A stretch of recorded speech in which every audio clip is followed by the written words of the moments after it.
Olá, vamos falar sobre o Acordo de Não Persecução Penal.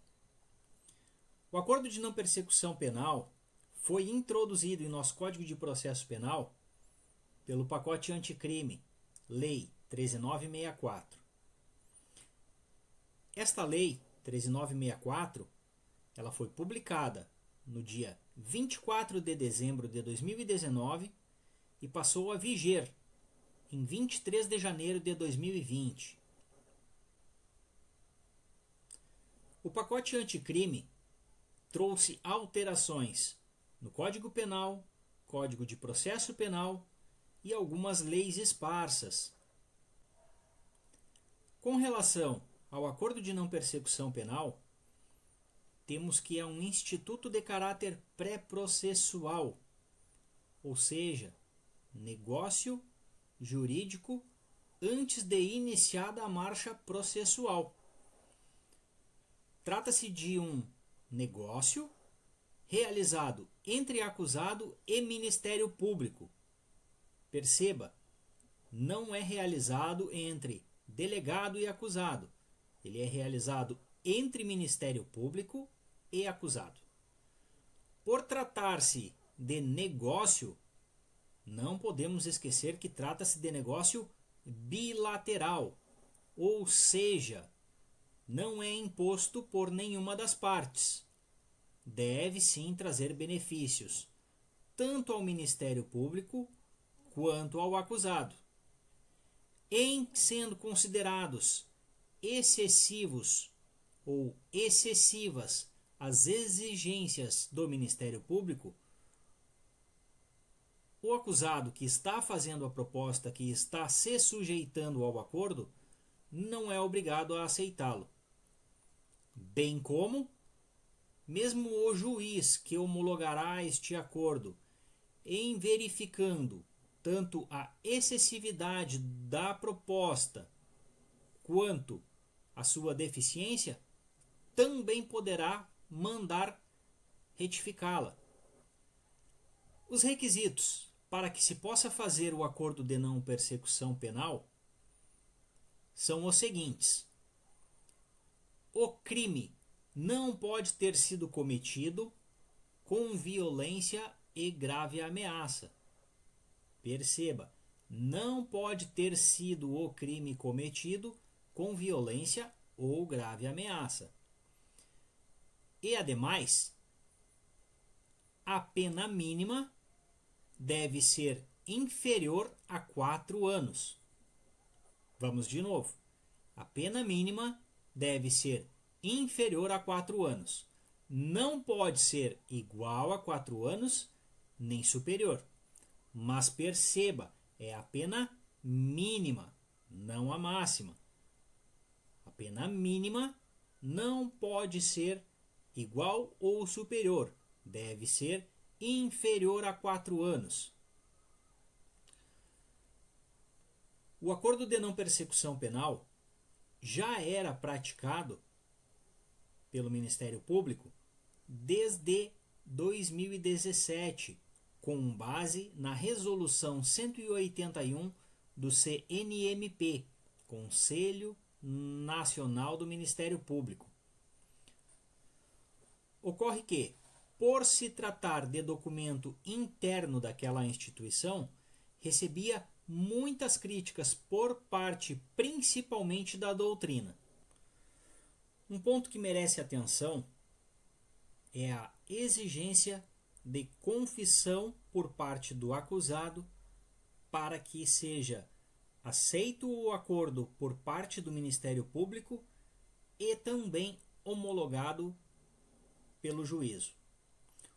Ocorre que parte da doutrina já se posiciona no sentido de esta confissão, esta exigência de confissão ser inconstitucional, principalmente com base no princípio da presunção de inocência e também no princípio de que ninguém é obrigado a produzir provas contra si mesmo. Com relação a esta confissão, a melhor orientação é no sentido de que seja feita uma confissão pro forma, ou seja, na prática, o melhor é que conste do acordo que o acusado confessa para atender a um dos requisitos legal. Não se entra em detalhes. Coloca-se apenas desta forma, sem entrar em detalhes, para que mais adiante uma possível confissão com maiores detalhes não traga prejuízos ao réu. Outro ponto bastante importante é que só será feito o acordo de não persecução penal nos casos que não sejam cabíveis arquivamento e que também não seja cabível transação penal. Isso mesmo. Por quê? Há casos em que o Ministério Público, vislumbrando uma possibilidade remota de arquivamento, talvez proponha o acordo de não persecução penal. Nem sempre, mas vamos lá. Então, há que se analisar se não é o caso de um arquivamento. Nesta situação, não é conveniente realizar o acordo. Outra situação a ser analisada antes de ser realizado o acordo é se não seria caso de transação penal. A transação penal, neste sentido, é mais benéfica, uma vez que ela não exige a confissão. A transação penal está prevista na Lei 9.099. Me permitam ler o artigo. Artigo 76. Havendo representação ou tratando-se de crime de ação penal pública incondicionada, não sendo caso de arquivamento, o Ministério Público poderá propor a aplicação imediata de pena restritiva de direitos ou multas a ser especificada na proposta. Percebe? Aqui também, na Lei 9.099, com relação ao artigo 76, que introduz a transação penal, primeiro analisa-se se não é caso de arquivamento, assim como lá no nosso acordo de persecução penal. Então, não sendo caso de arquivamento e não sendo caso de transação penal, aí então convém pensar realmente na possibilidade da realização do acordo de não persecução penal. Para a realização do acordo de não persecução penal, também é importante a observância de algumas condições. Vou citar algumas delas.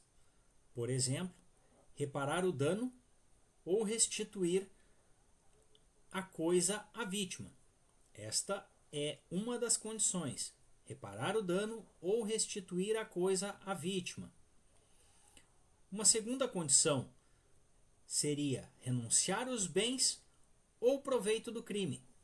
Renunciar os bens ou proveito do crime. Uma terceira condição será a prestação de serviço comunitário. Além destas, também será condição o pagamento de prestação pecuniária e outras condições que forem julgadas necessárias e convenientes pelo Ministério Público. Então ainda existe esta margem de decisão, de escolha, sempre lembrando que se trata de negócio bilateral. E uma vez que entenda-se não ser benéfico ou não ser justa aquela cobrança de condição exagerada, não é obrigatória a realização deste acordo. Vale citar que a vítima sempre será notificada, intimada, avisada a respeito tanto da homologação do acordo quanto do seu não cumprimento. Ou seja, uma vez feito o acordo e por algum motivo não sendo cumprida a condição, a vítima será de imediato avisada. Outro ponto bastante importante é que o acordo de não persecução penal não constará da ficha de antecedentes criminais. Não pode constar o acordo de não persecução penal na ficha de antecedentes criminais. E por último, e não menos importante, vale lembrar, caso o Ministério Público não ofereça ou não aceite a proposta de acordo de não persecução penal, você pode subir com a reclamação, de acordo com o artigo 28 do Código de Processo Penal, diretamente à instância superior do Ministério Público. E agora vai uma dica bônus, tá certo?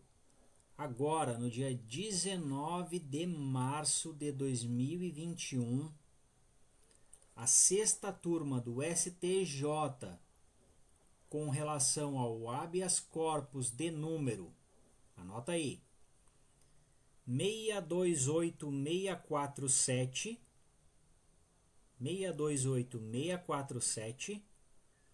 o STJ diz o seguinte: não admite retroação do acordo de não persecução penal se a denúncia já foi recebida.